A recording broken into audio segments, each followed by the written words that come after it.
And the best and the greatest day to be alive is today. And welcome to the Wise Hour. I'm your host, Jay Melane, also known as Wise, where we be dropping 24 karat gold bars. Indeed.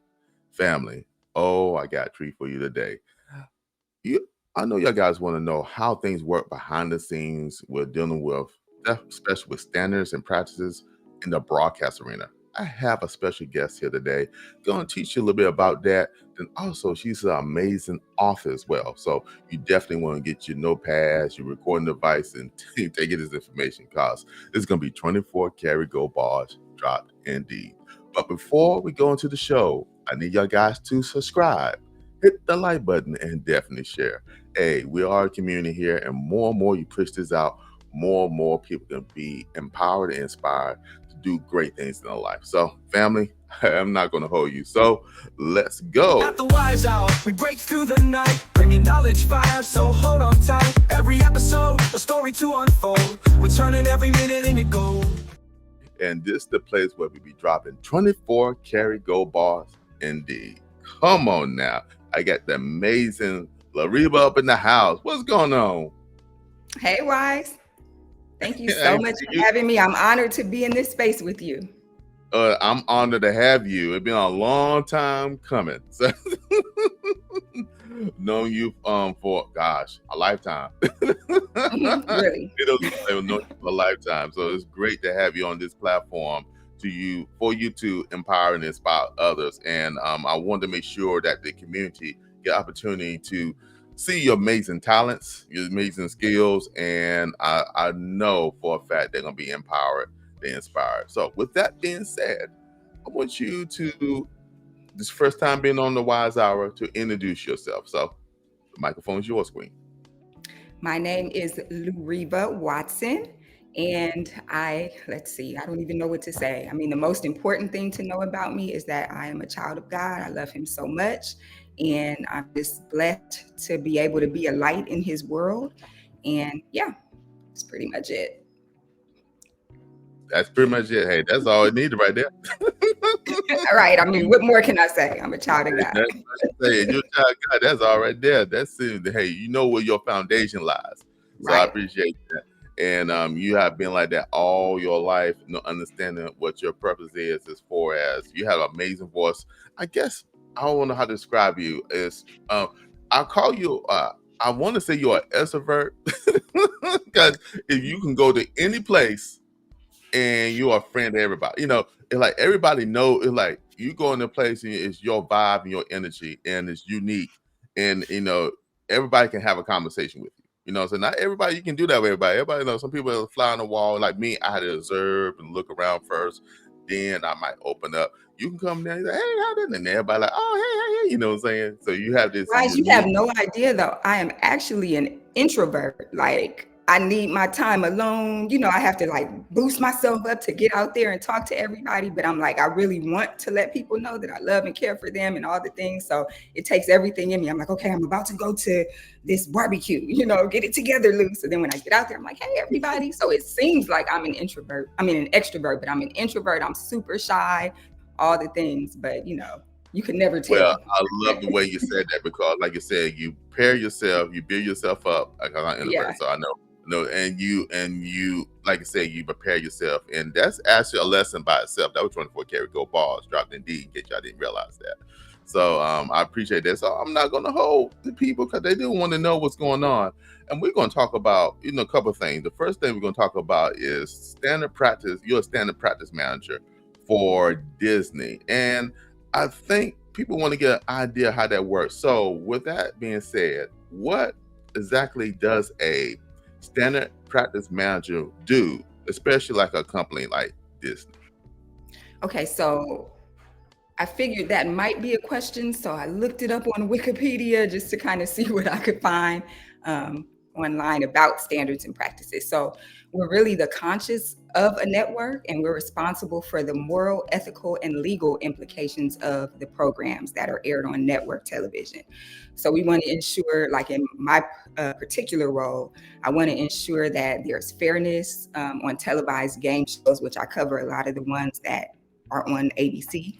and we're the adjunct to the judges at the production company. Role came about because back in the day, audiences only had three networks to watch in the early days. So because ABC, NBC, and CBS were automatically available for people if they turned on their televisions, the government said that there had to be laws to protect people. So for example, during family hour, there were certain show commercials that you didn't want to air because you wanted to protect the children who may be up watching.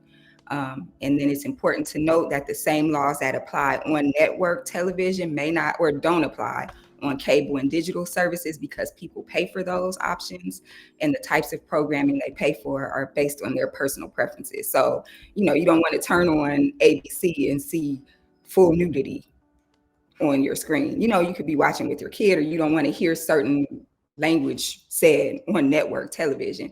But if you order something like HBO or HBO Max or whatever, Amazon Prime or just whatever, you're paying for those services. So you know what you get when you pay for it. Or if you were to see something you don't like, you could just say, I don't want this. This is too much. And then you cancel your subscription. But for network television, because it just automatically shows up on your television when you turn it on, you want to make sure there are protections in place for viewers. So we're there to protect the viewers, but we also want to protect our brand, and make sure that nothing goes on air that we could be fined for by the FCC. And producers will sometimes try to push the envelope on what they put in their shows, but we're really there to protect our brand and to stand for our brand and to stand for our viewers. Oh, okay. Especially at like a place like Disney, I can understand that, because it's tiered to be, because that's the playing company over ABC, even ESPN, and a whole lot of other things. So they have a standard because Disney is known for being like like it was a family based. We're the best of the best. Yes. The best of the best. Come on now. Absolutely. Top notch. Top notch. You know what I'm saying? You heard it. Yeah, you hear it first, family. You hear it first. Since you said that, I want to ask this question. So how do you decide what is appropriate for national broadcast? Is there like a little list, or do you have to make a decision? So there are regulations that the FCC has put in place of things that are totally not acceptable, and then so that's like our basis for all of the other policies that we put in place at our network. And then, some of the things we consider are who our viewers are and things that might be offensive to them. We don't want to offend our viewers. We want to make them happy, so they want to watch our shows, As far as language and stuff like that goes, there are certain words that the FCC will fine us for, but just other words that are just inappropriate. So we don't want them to necessarily air in certain of our programming, The times that something airs on network television matters too, because there are like late night, programming where, you don't expect children to be up watching. So some things may air there that you wouldn't see at 8:00 at night, Okay. Yeah. Well, then I got a question for you. Then what happened with is something? It's a question. I know you work for a top net, broadcast company, but do things slip through? If things do slip through, how do you handle that? So I would have to say we are human, and so we don't do everything perfectly, but we are really good at what we do, and it's not too often that something slips through. And then when it does, we just handle it with whatever whatever fixes are necessary, if that makes sense. So we're really good at what we do. We have an amazing team of people. It's not just my team that's watching cuts. It's my team. It's, the creative team. I mean, there's so many parts to it, and all of us are working together to make sure that what actually makes it on air is solid material for our viewers. I know one time I had a show and I missed like an inappropriate picture of a body part, and I missed it. So the promotions team, when they were reviewing a promo for that particular episode, said, hey, I'm not sure if you saw this, but this is in the cut. And I was like, oh my God, I totally missed it. So then I was able to go and ask the production company to make the fix. You know what I mean? So it's like my eyes are on it. There's eyes on it here. Then in operations, like after I send a note saying this episode is approved for air, operations looks again, and they'll send me emails like, are we okay with this word being in the program, or with this image being in the program? So there are all these checks and balances. We work really, really, really hard to make sure that there aren't any mistakes. But again, we're human. Sometimes something does come up, and when it does, we just handle it in the best way possible to make sure that, again, our viewers, our brand, our network are all protected. Leaders don't wait for change, they create it. Champions don't walk alone, they stand together in faith in this great collaboration. This is your invitation to the Leaders Live Generously Prep Breakfast of Champions, a gathering of visionaries, believers, and world changers. Where? I'm telling you, 32747 Grand Traverse, August 30th, 2025 at 9:30 a.m. It will be a morning of revelation, restoration, and renewed strength. Isaiah 40:31 says, but they that wait upon the Lord shall renew their strength. They'll mount up with wings as eagles. You know it's your time to soar. I need you to come expecting divine encounters, prophetic impartation, kingdom connections that will shift your life forever. Don't miss this moment with destiny, because when leaders pray, heavens move. I want to see you there. Click now on the link. This is Dr. Prophet Anthony Shannon signing out. I'll see you in the place. All right. I never knew that. So that is there, like you just said, check and balances. So there's other teams, other organizations that the whole, it's a process flow. So, like I said, if something is missed, maybe the other teams were casting. Well, they are aware. They are aware of it. So they're like, okay, let me go back to Loureva and her team and see if this is appropriate or not. So I'm glad that communication line, because sometimes in corporations and sometimes in teams, the communication is not there. People are like, I'm just gonna do my job. I'm gonna just do that. But it's good to see the flow. Like, you know what? Let me go back to this team to make sure this is appropriate. So apparently everybody, like you said, is a top-notch, organization, company. So everybody is on the same page for the ideas of what can be broadcast on a on a broadcast and something like that. As things slip through, then I guess like you said, everybody, have a meeting and see how they will come through.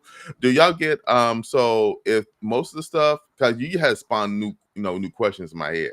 So if it, for example, if something you do slip through, is it usually the audience reaction and their response? Is that how y'all look at it? Or it's more like, okay, it's more from management or the executive style. So, oh, we saw this. I don't know. Y'all should, I'd like to know the feel on that. Or is it both? I would say it could be both. Typically, if there was a problem, it's probably the audience or the viewers that are going to, trigger us to take an additional look at something. But it could be anybody. It could be executives. It could be, a person working on a show. It could be anybody, but often it would be the audience that would trigger us. And then just to give you a better idea of what I specifically do. So I'm in standards and practices. The majority of the shows that I cover are game shows. So I'm always present on set when there are game shows. To make sure that everything that's happening is fair. We want to make sure that the buttons, if a contestant has to press something or push something, we want to make sure that those buttons are working. I review all of the questions that are asked on competition game shows, trivia game shows in advance. So I'll review all of the materials ahead of time. And, if there's something that I'm like, oh, I don't like that word there, or this word might be problematic, or this question might be offensive to viewers, we'll kind of flag those things. We work with all different groups. So there's the ad sales group, there's the CSR team, or the corporate social responsibility team. We work with animals and TV and film. We're just flagging different concerns to different groups, and we all work together to make sure that the questions are, good, solid questions, that they're respectful of viewers, that they're accurate. So we're checking for accuracy. We have to check 2 forms of substantiation. And I'm saying 2 forms, but there's multiple forms of substantiation just to make sure that, the answers that we say are correct are actually correct. We don't want any problems. So I'm on set and I'm watching shows as they tape. While they're taping, I'm looking at them from an editor's point of view, just to make sure that, they're having fun while they're there on set. But what actually ends up in a program is going to have to be edited down a lot of times. So I'm watching to make sure that, in the event something is said that is totally unacceptable for network television, they've done a pickup for that so that they can replace what was inappropriate with something that, is much better suited for audiences. And yeah, so I'm just there making sure that what's happening is in line with our standards and our practices and our policies. Then after the show is taped, it goes through an editing process. Then I get Mm-hmm. each cut as it's being edited and worked on, and I'll review a show over and over and over again. Often Wow. for a game show, I've watched an episode 4 times myself. And in watching it, there might be things that I need to flag to other teams and other departments to say, hey, I noticed them, are we okay with this? And if not, do we need to add a bleep here, a blur here? Do we Wow. need to take this line out altogether? So I'm, communicating and coordinating with other teams to make sure that they're okay with everything that's in the program as well. After I've watched it that 4th time and signed off on it, then there are still other teams that watch. Again, there's promos that have to be made. So the promo team is watching different cuts of the show and, looking at our policies in general to make sure that what's in those promotions conforms to our policies. And then again, the operations team, et cetera. So it's a lot that goes into it. Mm. But again, and that's why I'm saying, like, we're human. So we're not perfect, but we really do our best. And I know I do my best. I take the job very seriously to make sure I that know you I'm representing, Disney very well, do. I know you are. I know you don't play. I know Mhm. from the I know from the family you come from. So you know what I'm saying. So I know y'all don't play. So y'all top. You said top notch company because you top notch as well. So I ain't concerned about that. With that being said, I know you mentioned a lot about game shows, but y'all your team or I guess the organization are responsible for like award shows as well, right? We are. Any live programming, unscripted, that's what my team does. Woo. Unscripted. Good God Almighty. I don't can imagine the amount of time and hours that you put in a production day. So, so I'm going to ask a personal question. And we already talked about this. How do you wind down from all that watching them cuts? Because it's multiple shows and multiple game shows, especially like in Disney standpoint. Then you got a war show. How do you actually take a moment to wind down and chill out? So for me, life is all about, I'm going to tell you something I told my brother not too long ago. So I believe, like, there was a 5-year period where I didn't have an official job, so I used that 5 years and I really sat still sometimes and just observed how much time is in a day. So there are 24 hours in a day. And that feel like I hear people say all the time, there's just not enough time in the day. But if you really just sit still and let 24 hours pass, you'll see how much time is actually in a 24-hour period. So if you just wake up in the morning at 6 a.m., you sit there, don't watch TV, don't do anything, just sit there. Just sit there. Time passes. Then you're like, oh, I wonder what time. You look at the clock. Oh my gosh, it's only 6:15. I've only been sitting here for 15 minutes. This is crazy. So then let me just sit some more. Oh my gosh, now it's 8 o'clock. I'm not doing anything else. I'm just sitting to feel what 24 hours feels like. You realize that there is a whole heck of a lot of time in each and every day. So I'm just very, very strategic with how I manage my time. So I wake up every morning and, before I get out of bed even, I'm like, okay, it's a new day. Thank God. I love you. Thank you for this opportunity to live and to breathe and to be in this day. Okay, so today, these are some of the things that I know from the list I made last night I'm going to conquer today. And I've got, this show that I need to watch is going to take me this amount of time to watch that one, this amount of time to watch this one, that amount of time. Okay, I need to make sure I'm communicating with the people I care about. Okay, so today I want to reach out to Watts and to Wim and to whoever else. You know what I'm saying? And then I'm just very strategic with how I manage my time. So how do I unwind?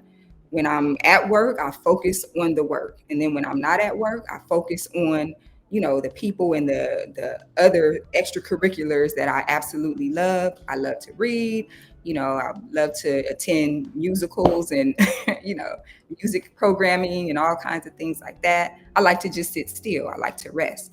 So how do I unwind? Turn that work brain off, turn on the, outside of work brain and just enjoy. I'm blessed to be here. And I'm very, very intentional about how I spend each and every minute. And it's Oh, all about balance. So I refuse. I can't, for my mental sanity. I can't just be like, all the time on, like I have to turn it off. come on now. Come on now. With that being said, I have to do this right here.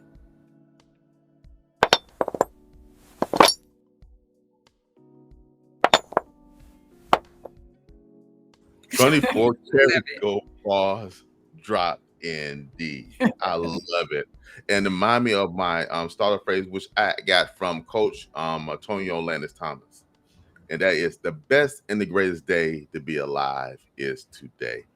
Focus on your today. You focus on your today, it'll take care of you tomorrow. But like you said, it's 24 hours. You sitting there, you ain't doing that, you realize how time really works. And what happened with, I think what happened with us, sometimes we over I had another guest on here, and that was JB Songs, and she mentioned on one of my podcasts that we could over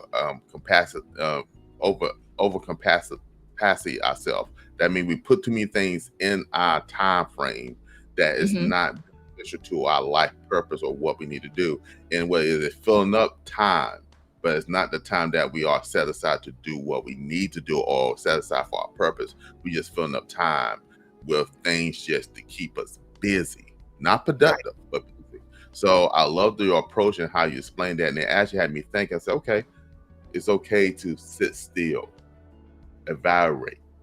And with that, then you can align yourself. Like you said, you ain't not gonna let anything take my peace, my balance away. It's absolute. I have to work my mental. I got to, and that's setting boundaries for yourself that allow Hmm. you to be able to go forth and be able to be the best Loureva, which I always see. Like I said, I didn't see the quiet times that you sit there and you sit still. You had to get yourself, like you said, pump yourself up. But I do Right. see in the program, I see the engine that, and but you did the preparation because you had to learn how to sit still. That's a Hmm. lesson right there. 24 karat gold bars dropped indeed. And with that being said, I'm gonna move on to another subject because family, I have an amazing author in front of me too. This woman had wrote a book, things, and I'm going. It's talking about love, and I want to get her approach to it because, she, like I said, she's a very loving person. If you ever meet her, you'll feel the energy, you feel the vibe, and you're like, you know what? I'm gonna sit down and have a conversation with this amazing person. So, with that being said, and you wrote this book, and I went on Instagram and I said, you know what? And I know you promote on Instagram, so I want to get an opportunity for people to get understanding of why you wrote this book and why you did it. So, with that being said, your book, "The Things About Love," explore 14 different stories of relational love. What inspired you to create the collections? Okay. So a few things. One is that I think a lot of what we read, a lot of what we see on television can be heavy, can be heavy. Some things can be negative. So what I wanted to do was put together something that was really, really positive, something that was really, really light, something that is real. Like I don't come from a family where, and no shade to those who do, but I don't come from a family where, my dad is in jail for embezzling money, he was pimping on the side. And there are families that exist where there's a loving home that people come from, and you wanted to go to school because you wanted to get your education and learn and grow. And again, no shade, and I'm really not trying to throw anybody under the bus for experiences that differ from mine, but then kind of recognizing there are people who have experiences very similar to mine, and wanting to give an option to everybody to read, where you see people of color presented in a positive light or a different light than what's sometimes portrayed in books and in media. So I just wanted to make sure it was something super sweet, super positive, something that showed love and reverence to God, that encouraged people to get to know more about Him and to give their lives to Jesus Christ. And I wanted it to be for young women, something different than what you see, in media. Like I said, just something super positive for young women was the target audience. But again, I think it's a book that many different demographics have read and been able to appreciate. Um, And yeah, so that was my inspiration for writing it. I hope I didn't ramble too much with that. No, that was good. That was good stuff. 24 karat gold ball drop indeed. And now it spawned this question right here because you brought something up. How has your upbringing in urban LA shaped your storytelling? I would say I loved having grown up in urban LA and South Central LA and knowing all the different types of people that I've known.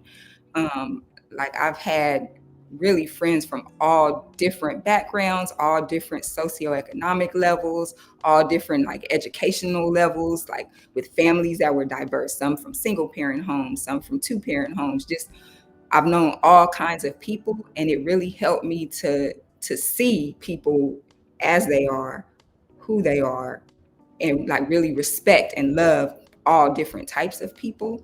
And I think I try to put that respect and love for people in all that I do, in all the writings that I do, in all the interactions that I have. Like none of us are the exact same, and that's okay. But and there's good in everybody. So well, okay. There's good in most people. And some people you be like, oh my God. But Thank you for that, always Carisha. trying to always see the good, if it's there.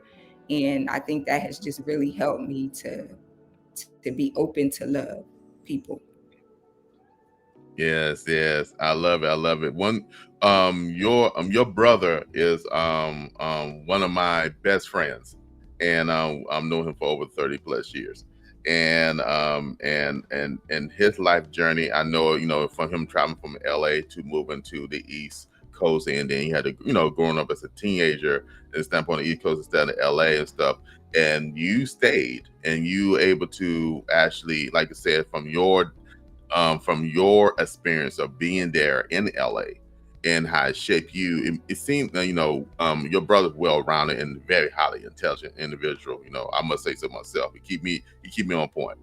But it's a dynamic that you have, I believe, from the cultural experience that you have from the, like you said, growing up in the South Central, growing up in the LA part. They give you, what the word I want to use? I want to say edge, but I'm not sure that's the right word to use. You got a different dynamic. Because every time we see you, you have a different dynamic about you that is, like I said, I guess the exposure of so many things, so many cultures, and so many things. So it comes out with you. So when we have a conversation, like I said, having a conversation is so informative because I believe from the environment you're in and the environment you're exposed to, it'll allow you to take in a lot of information. So you see things on a different spectrum. Unlike somebody who would grow up in maybe just a country, like I say, no shade and things. Like me, I'm a country boy. I just grew up in the country standpoint. I have been blessed to been exposed to many different people and cultures, but I did not live in LA. So I don't have that mindset of certain things that you do because of the environment you came from. So it's very important when you meet people that have different exposures, different environments, to actually corroborate, talk, and learn from one another. So Mhm. every time I engage and get a chance to see you and stuff, I always learn something new. Always get excited because, like you said, you come with the energy stuff. Yeah, I see it. I understand you prepare yourself before you come, but I always learn something new, and that energy. So I said, man, I felt so good being by on Loureva, and that's a stench on love. And sometimes we get love confused with understanding that it's just being connected to somebody and sharing experiences. And one thing Mhm. you are very good with is sharing your experience. This is what I would say. I think you agree. I do. Thank you. And I just want to say too, so I think too, I realized young that the world is so much bigger than what I see here. So being from LA is amazing. Like I love it here. There's so many different types of people. And honestly, I hear people say, oh, I can't stand LA people. You don't know us because we're super laid back and chill. A lot of people move from other places to LA because, they see it on TV and they're like, oh, I got to get there. So maybe it's the transplants that came here that you don't necessarily like. I don't know. But, the truth is, LA is a really special place with really special individuals. Like I haven't met anybody like us anywhere else at the same time, I think it's so important that all of us get outside of like what we are exposed to in our childhood and, just our neighborhoods, if that makes sense, and really get out and see what is it like to know or to live in Montana, or what is it like to go to North Carolina in Durham and to live and see, you know what I'm saying? To really get to know different people from different places. Something that I feel is important, even for my children, is to make sure we get out of the country, because even to be a Black woman or a Black man, I would assume growing up in America, like we have certain ideas about what it means to be Black or what it means to be American that may or may not be as deep as they could be if we fully knew ourselves on a global scale. So a few years back, I took my daughter to Kenya and we went to Tanzania, and that was an amazing experience to be in a country where everything was Black. You know what I mean? Like the billboards had Black people, the mannequins had hips. I'm like, what is happening right now? I mean, there were just so many Black people everywhere, and they were beautiful. And what I saw in Kenya and Tanzania looks so different than what I see on television, when it's showing, places in Africa, everybody is starving and hungry. Like, that's just not true. And like, my desire is to get back to Africa as soon as possible. I want to go to Ghana, and I want to go to South Africa, and I want to visit Nigeria and Senegal and just Liberia, so many other places, just to see and experience my roots at their roots. You know what I mean? Come on. Or like recently we had a chance to go to Paris and London. That was amazing, just to see all the different people, to hear the different languages, so my goal is really to expose myself and my children to as many places. I just got back from Montreal. I was like, oh my God, it's beautiful here. I've been to Italy. I've been to Israel because I wanted to see the places that I read about in the Bible. What did it actually look like? And, sometimes you read Bible stories and think that was so long ago. They had no idea like what we're going through today, but to go there and to see the intricacies of the buildings and, to understand, like, no, there was a lot going on for them too. And so the stuff I'm feeling, a lot of people back then felt too. And the stuff I'm experiencing now, a lot of people back then experienced too. This roadmap really can help me in my life that I'm living today if I follow it. You know what I mean? So yes, I think that it's true that exposure matters, and it's so important for all of us, not just to get out of our neighborhoods, in America, but sometimes to get out of our American neighborhood and visit other places and see, what is it like and what does it feel like to be me in this space? And, what can I learn about myself and my culture from this space? Come on now. Now I got to do this. Yeah, Lego. That was Lego. I love that. Fire, straight fire. Come on. Change your environment. It's okay. And I love you said, I went and I took my daughter. I want them to be exposed to different type of environments, different type of people. I'm not caught up what media would show in, the image, like I said, you see on TV.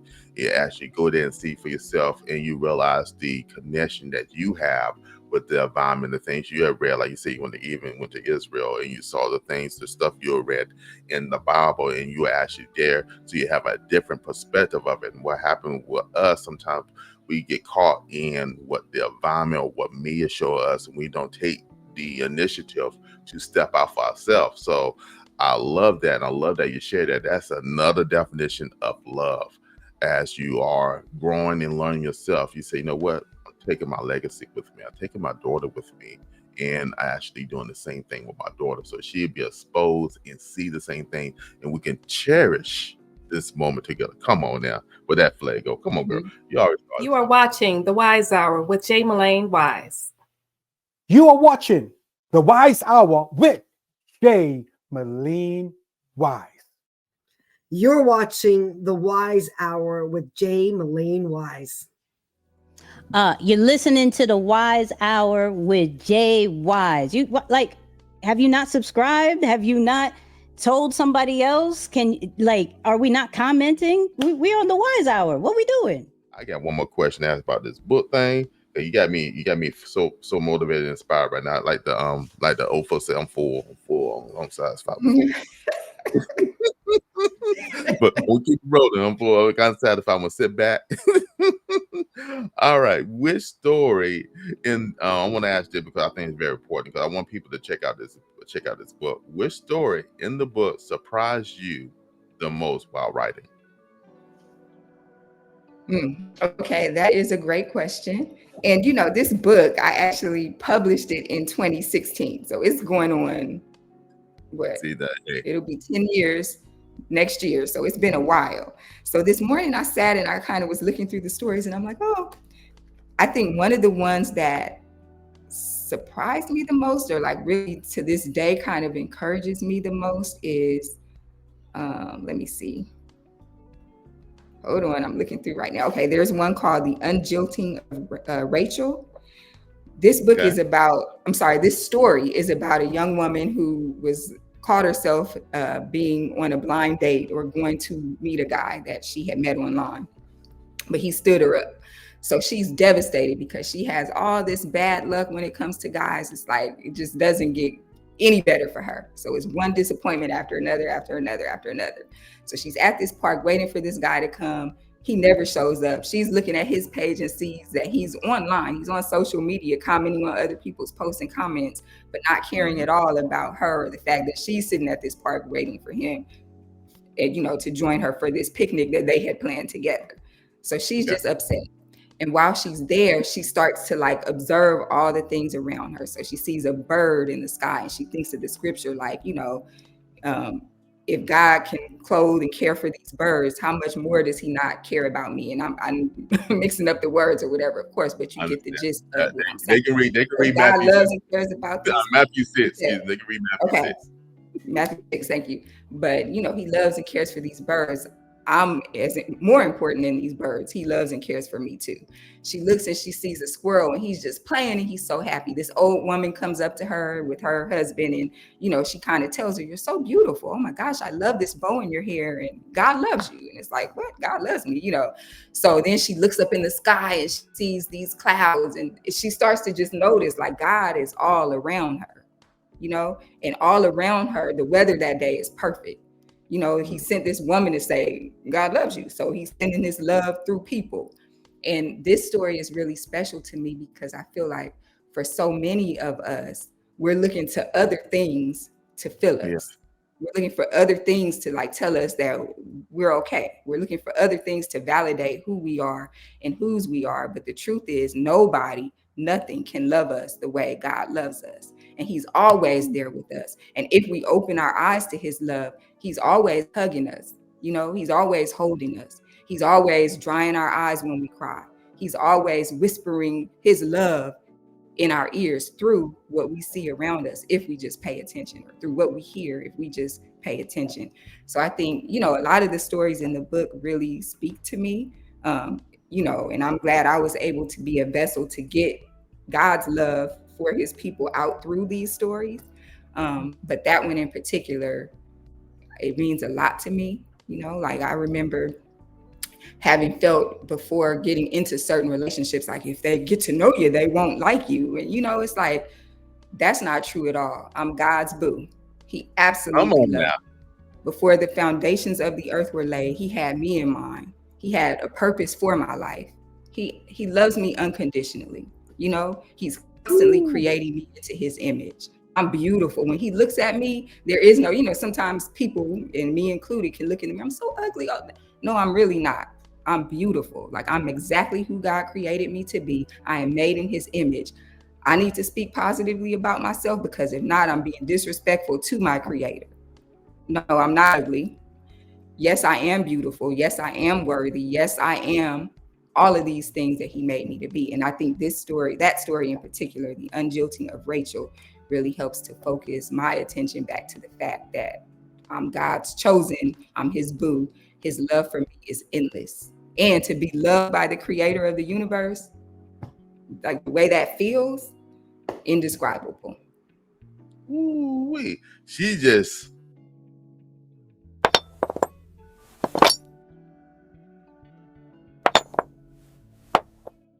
24 karat gold bars definitely dropped indeed, and I mean indeed. Come on, I know y'all guys are motivated, and you know what I'm saying, I was full and satisfied. That got me want to move and stuff right there, boy. I tell you right now, that was fire right there.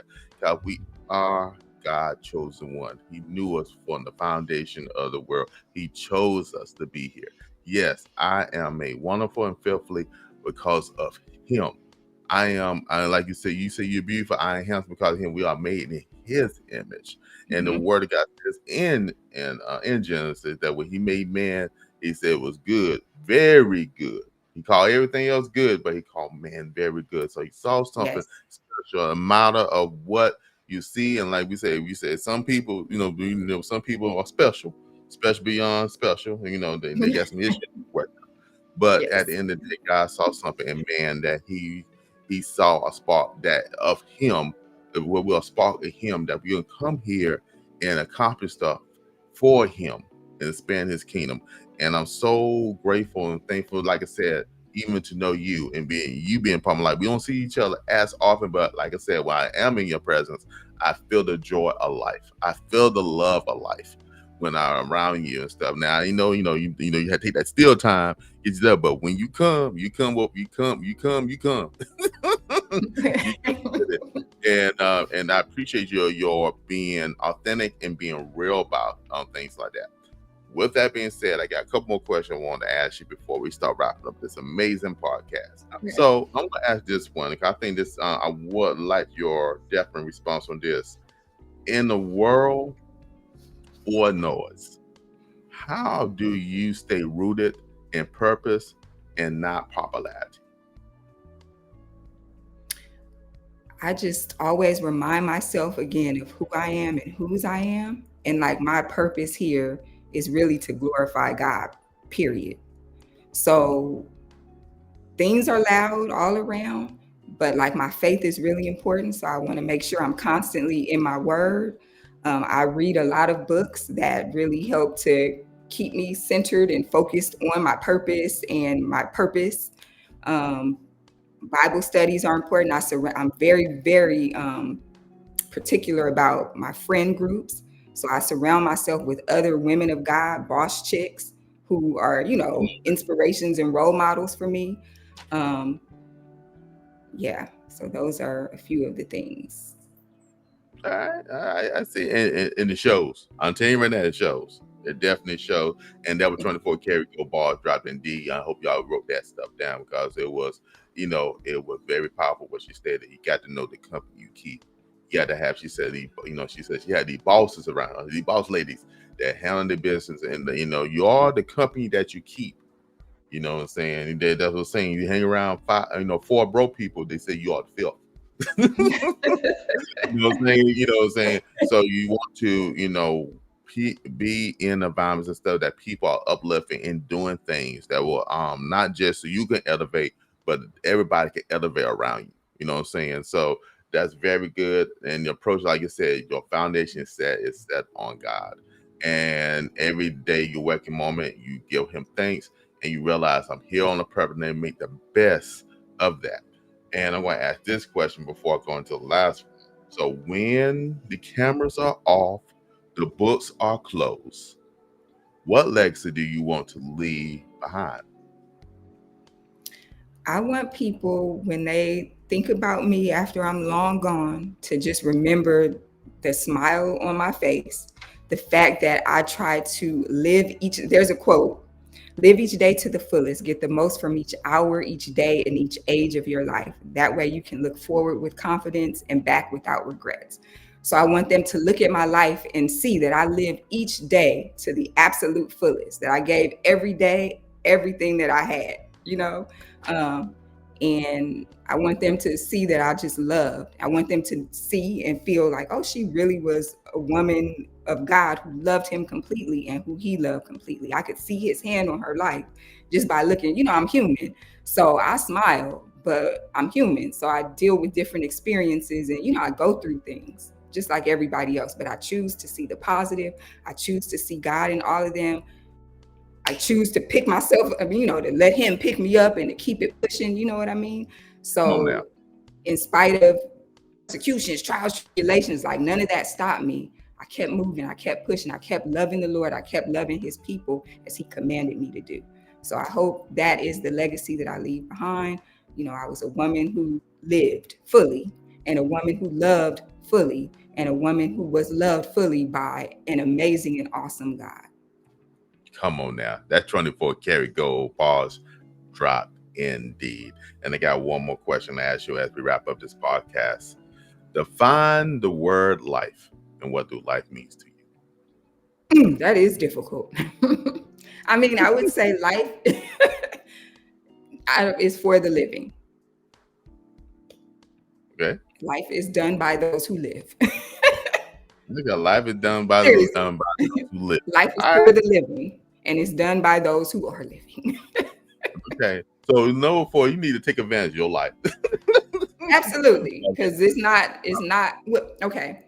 Our life here on earth is short. You know, there are eternal implications once we leave this place. So I want to make sure that this life that I am living while I'm here is worthy of this eternal life that I'm heading to, you know, once I leave this life that I'm living right here on earth right now. I'm with you on that. I have a saying that as I am mistaken, this time I'm not mistaken. It's in Psalms 90. I think it says 1,000 years is the day of the Lord within that, and not exact scripture, but around that, 1,000 years is the day of the Lord. That gave me the revelation is we only here for a blink of an eye, and God's time we're only here for a blink to make a decision of how we're gonna live this life. And I'm glad in this blink, you made a choice to love. In this blink, you made the choice to be the best person you can be. And that resonate and influence everybody who's in contact with you, Loureva. So I thank you for coming on to the podcast. Now, with that being said, how people, if they want to reach out more about, like I said, for the book or anything like that, how can people get in contact with you? Ooh, that is a good question. You can reach out to me on my socials. Those will be changing soon. So if possible, let me get that information to you later, Wise. Okay. With that being said, we will get more information, and you can go just below the like button and look at the descriptions and be able to find out the information there. So, Loureva, again, thank you so much for taking the time out of your productive schedule and teaching us how to understand how to sit still, appreciate the day, and love life to the fullest. So it's a great, and I love to have you back on here again to actually take this journey of life again with you.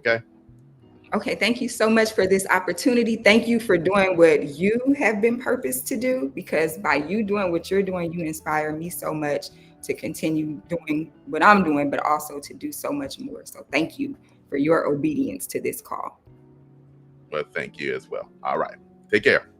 All right, have a good one. Family, with that 24 karat gold bars dropped indeed. Loureva right there has inspired me, empowered me, and I want to go forth. And one thing I learned definitely in this family, learn how to sit still.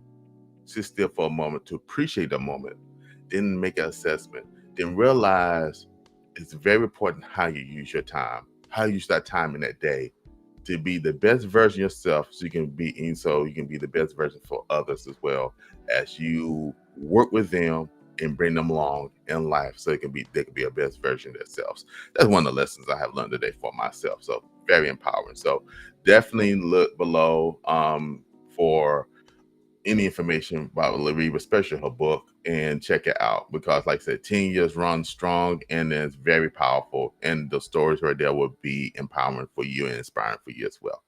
All right, family, I have a merch line. Definitely go to this link, and this is the best way to support the Wise Hour. And like I said, more merchandise and stuff will be coming as well. So thank you for everybody who have purchased a t-shirt for the support of this channel. All right, family, love is a action word. While you're taking the time to love yourself, make sure you show love to someone else. And we see you next time on the Wise Hour. So family, take care and peace. Running in the rain, no chains can bind me. I feel the sky, no walls can hide me. Heart beats loud, dreams rise like the sea. What is freedom if not just to be?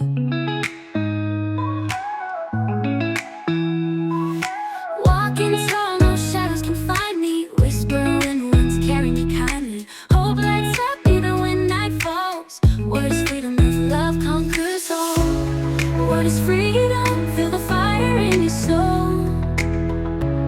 Rise above, just let go and unfold. What is freedom? When your spirit runs wild. Live your truth, be the untamed child. What is freedom? Feel the fire in your soul. Rise above, just let go and unfold. What is freedom when your spirit runs wild? Live your truth, be the untamed child.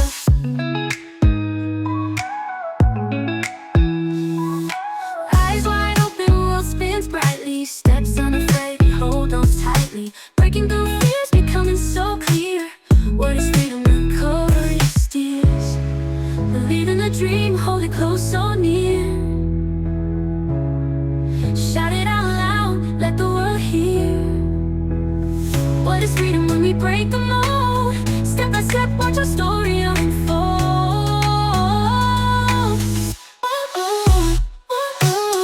What is freedom? Feel the fire in your soul. Rise above, just let go